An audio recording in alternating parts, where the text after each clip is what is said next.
ಜೈ ಬಾಬಾ ಸ್ವಾಮಿ. ಇವತ್ತು ನಾವು ನಮ್ಮ ಗುರುದೇವ ಶ್ರೀ ಶಿವಕೃಪಾನಂದ ಸ್ವಾಮೀಜಿಯವರ ಪರಿಚಯ ಮಾಡಿಕೊಳ್ಳೋಣ. ನಿಮಗೆಲ್ಲ ಸಮರ್ಪಣ ಧ್ಯಾನ ಸಂಸ್ಕಾರದ ಗುರು ಮಹರ್ಷಿ ಶ್ರೀ ಶಿವಕೃಪಾನಂದ ಸ್ವಾಮೀಜಿ ಅವರು ಅನ್ನೋದು ಗೊತ್ತೇ ಇದೆ. ನಮ್ಮ ಗುರುದೇವರು ಈ 21ನೇ ಶತಮಾನದ ಜೀವಂತ ಸದ್ಗುರುಗಳು.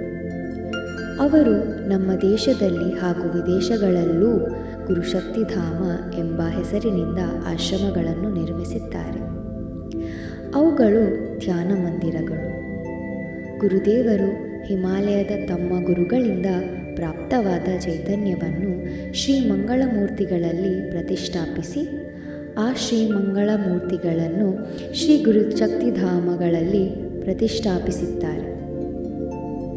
ಸಮರ್ಪಣ ಧ್ಯಾನ ಸಂಸ್ಕಾರಕ್ಕಾಗಿ ಕಳೆದ 800 ವರ್ಷಗಳಿಂದ ಹಿಮಾಲಯದಲ್ಲಿ ಸ್ಥಿತರಾದ ಗುರುಶಕ್ತಿಗಳು ಕಾರ್ಯನಿರ್ವಹಿಸುತ್ತಿದ್ದವು. ಅದೇ ಧ್ಯಾನ ಸಂಸ್ಕಾರವನ್ನು ಶ್ರೀ ಶಿವಕೃಪಾನಂದ ಸ್ವಾಮೀಜಿಯವರು ಸಮಾಜಕ್ಕೆ ತಂದಿರುವರು. ವಿಶ್ವದಾದ್ಯಂತ ಲಕ್ಷಾಂತರ ಆತ್ಮಗಳು ಈ ಸಂಸ್ಕಾರವನ್ನು ಹೊಂದಿ ತಮ್ಮ ಜೀವನವನ್ನು ಸರಿದಾರಿಯಲ್ಲಿ ನಡೆಸುತ್ತಿದ್ದಾರೆ.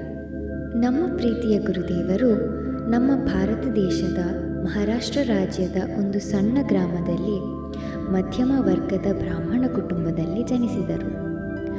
ಅವರು 5-6 ವಯಸ್ಸಿನ ಬಾಲಕರಾಗಿದ್ದಾಗಲೇ ಅವರಿಗೆ ಪರಮಾತ್ಮನ ಬಗ್ಗೆ ತಿಳಿಯಲು ಬಹಳ ಆಸಕ್ತಿ ಇತ್ತು. ಪರಮಾತ್ಮ ಯಾರು? ಪರಮಾತ್ಮ ಎಲ್ಲಿರುವನು? ಪರಮಾತ್ಮ ನೋಡಲು ಹೇಗಿರುವನು? ಪರಮಾತ್ಮ ನನಗೆ ಸಿಗುವನೇ? ಈಗಿರ ಪರಮಾತ್ಮ ಹೇಗಿರುವನು? ನಾನು ಪರಮಾತ್ಮನನ್ನು ಹುಡುಕಬೇಕು. ಅವನನ್ನು ಹುಡುಕಲು ಯಾವ ದಿಕ್ಕಿನಲ್ಲಿ ಸಾಗಬೇಕು? ನನಗೇನಾದರೂ ಪರಮಾತ್ಮ ದೊರೆತರೆ ಅವನನ್ನು ಎಲ್ಲರಿಗೂ ಭೇಟಿ ಮಾಡಿಸುತ್ತೇನೆ. ಬಾಲಕನ ಮನಸ್ಸು ಇದೇ ವಿಚಾರಗಳಲ್ಲಿ ಮುಳುಗಿರುತ್ತಿತ್ತು. ಆದರೆ ಈ ಎಲ್ಲ ಪ್ರಶ್ನೆಗಳಿಗೆ ಸಮಂಜಸವಾದ ಉತ್ತರ ಎಲ್ಲಿಯೂ ಸಿಗುತ್ತಿರಲಿಲ್ಲ. ಆದರೆ ಅವರು ಸೋಲಲಿಲ್ಲ.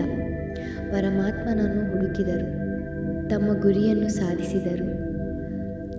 ಅದರಂತೆ ತಾವು ಪಡೆದಿರುವುದನ್ನು, ತಮ್ಮ ಜ್ಞಾನವನ್ನು ವಿಶ್ವದಾದ್ಯಂತ ಉಚಿತವಾಗಿ ಹಂಚುತ್ತಿದ್ದಾರೆ. ಮೂಕೋ ಕಹಾ ಢೂಂಢೀರೆ ಬಂದೆ ಮೈ ತು ತೇರೆ ಪಾಸ್ ಮೇ ಎಂಬ ಕಬೀರರ ಗೀತೆಯ ಸಾಲುಗಳನ್ನು ಗುರುದೇವರು ಹೇಳುತ್ತಿರುತ್ತಾರೆ. ಅದರ ಅರ್ಥ, ಪರಮಾತ್ಮ ನಮ್ಮ ಒಳಗೆ ಅಂತರಂಗದಲ್ಲಿ ನೆಲೆಸಿದ್ದಾನೆ. ಪರಮಾತ್ಮ ಕಣಕಣದಲ್ಲೂ ಇದ್ದಾನೆ. ಇದೇ ಪರಮಾತ್ಮನ ಅನುಭೂತಿಯನ್ನು ನಮ್ಮ ಗುರುದೇವರು ಸಮರ್ಪಣ ಧ್ಯಾನದ ಮೂಲಕ ಮಾಡಿಸುತ್ತಿದ್ದಾರೆ. ಆಧ್ಯಾತ್ಮಿಕ ಮಾರ್ಗದಲ್ಲಿ ನಡೆಯುತ್ತಿರುವ ದೇಶ ವಿದೇಶಗಳ ಲಕ್ಷಾಂತರ ಪವಿತ್ರ ಹಾಗೂ ಶುದ್ಧ ಆತ್ಮಗಳು ಸಾಮೂಹಿಕತೆಯಲ್ಲಿ ಸ್ವಾಮೀಜಿಯವರ ಮಾರ್ಗದರ್ಶನದಲ್ಲಿ ನಿಯಮಿತವಾಗಿ ಧ್ಯಾನ ಸಾಧನೆ ಮಾಡುತ್ತಿದ್ದಾರೆ. ಸ್ವಾಮೀಜಿಯವರು ಚಿಕ್ಕ ಬಾಲಕರಾಗಿದ್ದಾಗ ಅವರ ಹೆಚ್ಚಿನ ಸಮಯ ತಮ್ಮ ಅಜ್ಜ ಅಜ್ಜಿಯವರ ಜೊತೆಯಲ್ಲಿ ಕಳೆದರು. ಗುರುದೇವರ ತಂದೆಯವರು ದೂರ ಊರಿನಲ್ಲಿ ನೌಕರಿ ಮಾಡುತ್ತಿದ್ದರೆ ತಾಯಿಯವರು ದೂರದ ಊರಿನಲ್ಲಿ ಶಿಕ್ಷಕ ತರಬೇತಿ ಪಡೆಯುತ್ತಿದ್ದರು. ಹೀಗಾಗಿ ಗುರುದೇವರ ಬಾಲ್ಯ ಅವರ ಅಜ್ಜ ಅಜ್ಜಿಯ ಜೊತೆಯಲ್ಲಿ ಕಳೆಯಿತು. ಅವರ ಅಜ್ಜಿ ಶ್ರೀಕೃಷ್ಣನನ್ನು ಪೂಜಿಸಿದರೆ ಅವರ ಅಜ್ಜ ಶ್ರೀ ಹನುಮಂತನನ್ನು ಪೂಜಿಸುತ್ತಿದ್ದರು. ಅವರು ಅಜ್ಜಿಯ ಜೊತೆಗೆ ಶ್ರೀಕೃಷ್ಣ ಮಂದಿರಕ್ಕೆ ಹಾಗೂ ಅಜ್ಜನ ಜೊತೆ ಶ್ರೀ ಹನುಮಂತನ ಗುಡಿಗೂ ಹೋಗುತ್ತಿದ್ದರು. ಆಗ ಗುರುದೇವರ ಪುಟ್ಟ ಮನಸ್ಸು ಅಜ್ಜನ ಅಜ್ಜಿಯ ಪರಮಾತ್ಮ ಬೇರೆ ಬೇರೆ ಏಕೆ? ಹಾಗಾದರೆ ನಿಜವಾದ ಪರಮಾತ್ಮ ಯಾರು ಎಂದು ಯೋಚಿಸುತ್ತಿತ್ತು. ಗುರುದೇವ ದೊಡ್ಡವರಾದ ಹಾಗೆ ಪರಮಾತ್ಮನನ್ನು ಕಾಣುವ ಅವರ ಇಚ್ಛೆಯು ಪ್ರಬಲವಾಯಿತು. ಎಲ್ಲ ಸಾಮಾನ್ಯ ಮನುಷ್ಯನ ಹಾಗೆ ಓದಲು, ನೌಕರಿ ಮಾಡಲು, ಮದುವೆಯಾಗಲು, ಗೃಹಸ್ಥ ಜೀವನ ನಡೆಸಲು, ನಂತರ ಮುದುಕನಾಗಿ ಸಾವಿನ ವಶವಾಗಲು ನಾನು ಜನಿಸಲಿಲ್ಲ. ನನ್ನ ಜೀವನದ ಉದ್ದೇಶ ಬೇರೆಯೇ ಇದೆ, ನನ್ನ ಜೀವನದ ಗುರಿ ಬೇರೆ ಎಂದು ಅವರಿಗೆ ಯಾವಾಗಲೂ ಅನಿಸಿತ್ತು. ಪರಮಾತ್ಮನ ಅನ್ವೇಷಣೆ ಮಾಡಬೇಕು, ಇಂದಿನ ಪರಮಾತ್ಮನನ್ನು ಸೇರಬೇಕು ಎಂಬ ಒಂದೇ ಇಚ್ಛೆ ಅವರಿಗೆ ಆ ಬಾಲ್ಯದಲ್ಲೇ ಇತ್ತು. ಪರಮಾತ್ಮ ಅವಿನಾಶಿ, ಅವನು ಹಿಂದೆಯೂ ಇದ್ದ, ಇಂದೂ ಇದ್ದಾನೆ ಮತ್ತು ಮುಂದೆಯೂ ಇರುತ್ತಾನೆ ಎಂದು ಅವರ ಅಜ್ಜಿ ಅವರಿಗೆ ಹೇಳುತ್ತಿದ್ದರು.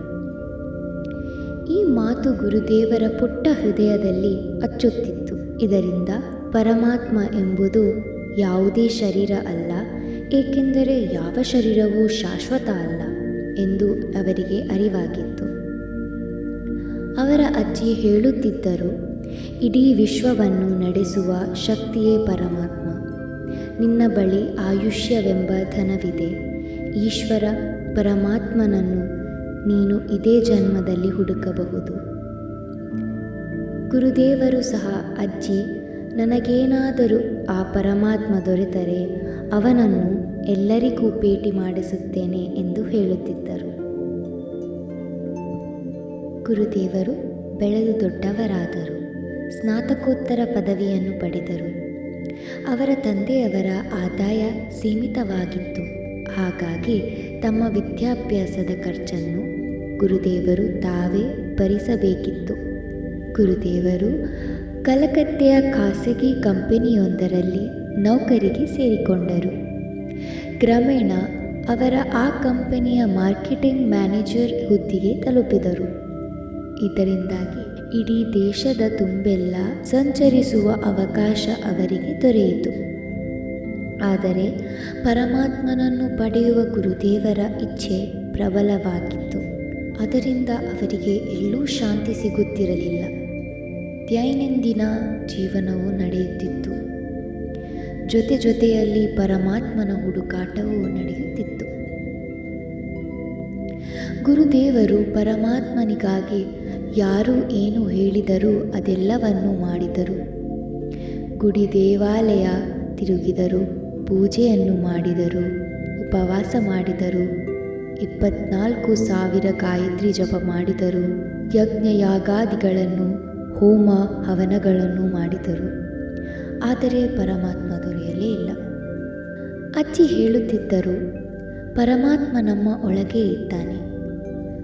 ಗುರುದೇವರಿಗೆ ಅನಿಸುತ್ತಿತ್ತು, ಎಲ್ಲರೂ ಪರಮಾತ್ಮನ ವಿಷಯ ಮಾತನಾಡುತ್ತಾರೆ, ಆದರೆ ನೋಡಿದವರು ಒಬ್ಬರೂ ಇಲ್ಲ. ಹಾಗಾದರೆ ಪರಮಾತ್ಮ ಹೇಗೆ ಸಿಗುವನು? ಅವನ ಅನುಭೂತಿ ಪಡೆಯುವುದು ಹೇಗೆ? ಇದೇ ದ್ವಂದ್ವದಲ್ಲಿ ಅವರಿರುವಾಗ ಅವರ ಮದುವೆಯೂ ಆಯಿತು. ಅವರಿಗೆ ಸುಯೋಗ್ಯ ಪತ್ನಿಯೂ ದೊರೆತರು. ಅವರ ಪತ್ನಿ ಗುರುಮಾ ಅವರ ಪರಮಾತ್ಮನ ಹುಡುಕಾಟದಲ್ಲಿ ಸಂಪೂರ್ಣ ಸಹಕಾರ ನೀಡಿದರು ಮತ್ತು ಯಾವಾಗಲೂ ಅವರೊಂದಿಗೆ ದೃಢವಾಗಿ ಬೆನ್ನೆಲುಬಾಗಿ ನಿಂತರು. ಈಗಲೂ ಸಹ ಈ ದಿವ್ಯ ಜ್ಞಾನದ ಶ್ರೇಯವನ್ನು ಗುರುದೇವರು ಗುರುಮಾಗಿ ನೀಡಿದ್ದಾರೆ. ಪರಮಾತ್ಮನನ್ನು ಪಡೆಯುವ ಗುರುದೇವರ ಪ್ರಬಲ ಇಚ್ಛೆ ಅವರನ್ನು ಹಿಮಾಲಯದೆಡೆ ಸೆಳೆಯಿತು. ಅವರಿಗೆ ಶ್ರೀ ಬಾಬಾ ದೊರೆತರು. ಗುರುದೇವರಿಗೆ ಪರಮಾತ್ಮನ ಅನುಭೂತಿಯನ್ನು ಮೊದಲು ಮಾಡಿಸಿದವರು ಶ್ರೀ ಬಾಬಾರವರು. ನಂತರ ಒಬ್ಬಂಟಿಯಾಗಿ ಹಿಮಾಲಯದ ಅರಣ್ಯಗಳಲ್ಲಿ, ದುರ್ಗಮ ನಿರ್ಜನ ಮಂಜಿನ ಪರ್ವತಗಳಲ್ಲಿ ತಿರುಗತೊಡಗಿದರು. ಆಹಾರ ನೀರು ಸಿಕ್ಕರೆ ಸಿಕ್ಕಿತು, ಇಲ್ಲದಿದ್ದರೆ ಇಲ್ಲ. ರಾತ್ರಿ ಕಳೆಯಲು ಜಾಗ ನಿಶ್ಚಿತವಿರಲಿಲ್ಲ. 4 ಕಡೆ ದಟ್ಟ ಅರಣ್ಯ, ಹಿಂಸ ಪಶುಗಳ ಭಯ, ಮಂಜಿನ ಪರ್ವತ ಶ್ರೇಣಿಗಳು, ಗುಹೆಗಳಲ್ಲಿ ದಿನ ಕಳೆಯುವುದು, ಯಾರ ಸಹಾಯವೂ ಇಲ್ಲದೆ ನದಿಗಳನ್ನು ದಾಟುವುದು, ಜಲಪಾತಗಳನ್ನು ದಾಟುವುದು, ಕಠಿಣವಾದ ಪರ್ವತಗಳನ್ನು ದಾಟುವುದು, ಎತ್ತೆತ್ತರವಾದ ಪರ್ವತಗಳನ್ನು ಹತ್ತುವುದು, ಮೂಳೆಗಳನ್ನು ನಡಗಿಸುವಂತಹ ಚಳಿ, ಮಂಜಿನ ಬಿರುಗಾಳಿ, ಆದಿವಾಸಿಗಳ ಜೊತೆಗೆ ವಾಸ, ಹೀಗೆ ಸಾಗಿತ್ತು ಸಾಧನೆ. ಇವೆಲ್ಲದರ ನಡುವೆ ಒಬ್ಬ ಗುರುಗಳಿಂದ ಇನ್ನೊಬ್ಬ ಗುರುಗಳ ಬಳಿಗೆ ಸಾಗುತ್ತಿದ್ದರು. ಹೀಗೆ 16 ವರ್ಷಗಳ ಕಾಲ ಹಿಮಾಲಯದ ಯಾತ್ರೆ ಮಾಡುತ್ತಿದ್ದರು. ಹೀಗೆ ಗುರುದೇವರು ಅನೇಕ ಗುರುಗಳ ಋಷಿಗಳ ಯೋಗಿಗಳ ಜೊತೆಯಲ್ಲಿ ಹಿಮಾಲಯದ ಕಣಿವೆಗಳಲ್ಲಿ ಕಠಿಣವಾದ ತಪಸ್ಸನ್ನು ಆಚರಿಸಿದರು. ಇದರ ಫಲವೇ ಹಿಮಾಲಯದಲ್ಲಿ ಸ್ಥಿತವಾದ 800 ವರ್ಷಗಳಷ್ಟು ಪ್ರಾಚೀನವಾದ ಸಮರ್ಪಣ ಧ್ಯಾನ ಸಂಸ್ಕಾರವನ್ನು ಸಮಾಜಕ್ಕೆ ತಂದರು. ಸಮರ್ಪಣ ಧ್ಯಾನ ಸಂಸ್ಕಾರವನ್ನು ದೇಶ ವಿದೇಶಗಳ ಜನರಿಗೆ ಉಚಿತವಾಗಿ ಹಂಚುತ್ತಿರುವರು. ಅವರೆಲ್ಲರಿಗೂ ಪರಮಾತ್ಮನ ಅನುಭೂತಿ ಮಾಡಿಸಿದರು ಹಾಗೂ ಮಾಡಿಸುತ್ತಿದ್ದಾರೆ. ಗುರುದೇವರಿಗೆ ಪರಮಾತ್ಮನನ್ನು ಪಡೆಯುವ ಪ್ರಬಲ ಇಚ್ಛೆ ಇತ್ತು. ಇಚ್ಛೆ ಎಲ್ಲರಿಗೂ ಇರುತ್ತದೆ, ಆದರೆ ಅದರೊಂದಿಗೆ ಕಠಿಣ ಸಾಧನೆ ಮಾಡಬೇಕು, ಕಷ್ಟಗಳನ್ನು ಉಣ್ಣಬೇಕು, ಸವಾಲುಗಳನ್ನು ಎದುರಿಸಬೇಕು. ಆಗ ಮಾತ್ರ ಯಶಸ್ಸು ದೊರೆಯುತ್ತದೆ. ಗುರುದೇವರು ತಮ್ಮ ಬಳಿ ಇರುವ ಜ್ಞಾನದ ಭಂಡಾರವನ್ನು ಯಾವುದೇ ಭೇದ ಭಾವ ಇಲ್ಲದೆ ಎಲ್ಲರಿಗೂ ಸಮಾನವಾಗಿ ಹಂಚಿದ್ದಾರೆ ಹಾಗೂ ಹಂಚುತ್ತಿದ್ದಾರೆ. ಇಂದು ದೇಶ ವಿದೇಶಗಳ ಲಕ್ಷಾಂತರ ಸಾಧಕರು ಸಮರ್ಪಣ ಧ್ಯಾನ ಹಾಗೂ ಗುರುದೇವರೊಂದಿಗೆ ಒಂದಾಗಿದ್ದಾರೆ. ಗುರುದೇವರು ವಿಶ್ವಾದ್ಯಂತ ಸ್ವಾಮೀಜಿ ಹಾಗೂ ಬಾಬಾ ಸ್ವಾಮಿ ಎಂದು ಪ್ರಸಿದ್ಧರಾಗಿದ್ದಾರೆ. ನಾವು ಗುರುದೇವರ ಯಾತ್ರೆಯ ಅನುಭವ, ಅವರೊಂದಿಗೆ ಘಟಿಸಿದ ಘಟನೆಗಳು, ಮನಸೊರೆಗೊಳ್ಳುವ ರೋಮಾಂಚಕ ಘಟನೆಗಳನ್ನು ಕೇಳೋಣ, ನೋಡೋಣ. ನಿಮಗೂ ಹಿಮಾಲಯದ ಪ್ರಯಾಣ ಮಾಡಿಸೋಣ, ಅಲ್ಲಿಯ ಚೈತನ್ಯದ ಅನುಭವ ಮಾಡಿಸೋಣ.